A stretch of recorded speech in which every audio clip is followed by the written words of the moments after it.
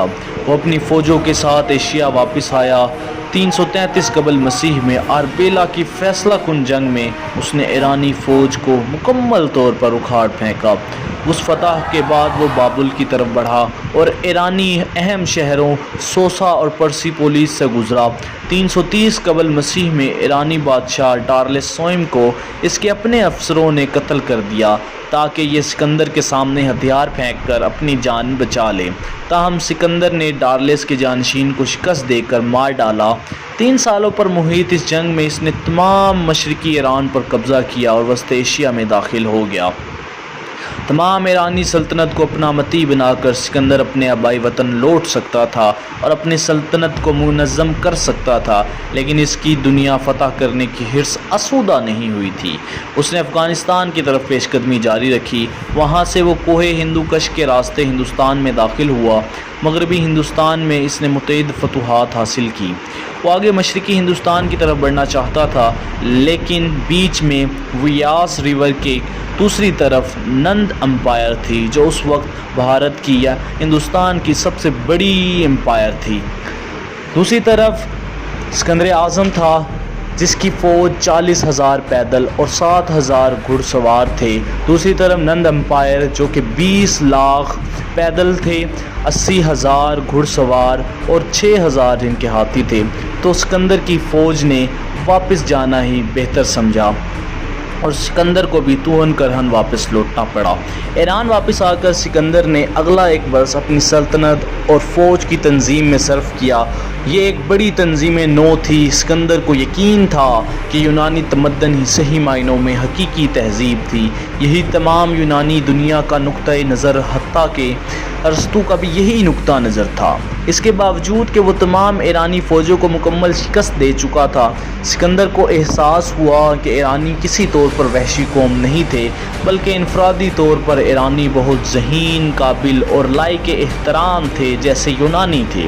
تب اس نے اپنی سلطنت کے ان دونوں حصوں کو باہم مدغم کرنے کا فیصلہ کیا اور ایک متحدہ یونانی ایرانی تہذیب اور بادشاہت کی بنیاد رکھی، جس کا وہ سربراہ تھا۔ جس حد تک ہم قیاس کر سکتے ہیں، وہ تہہ دل سے چاہتا تھا کہ ایرانیوں کو یونانی اور مقدونیوں کے برابر کی حیثیت اور حصہ دے۔ اس نیت سے اس نے ایرانیوں کی بڑی تعداد کو اپنی فوج میں بھرتی کیا۔ اس نے مشرق اور مغرب کی شادی کے عنوان سے ایک شاندار تقریب کا اہتمام بھی کیا، جس میں مقدونیہ کے ہزاروں فوجیوں کی ایشیائی عورتوں سے باضابطہ شادیاں کروائی گئی۔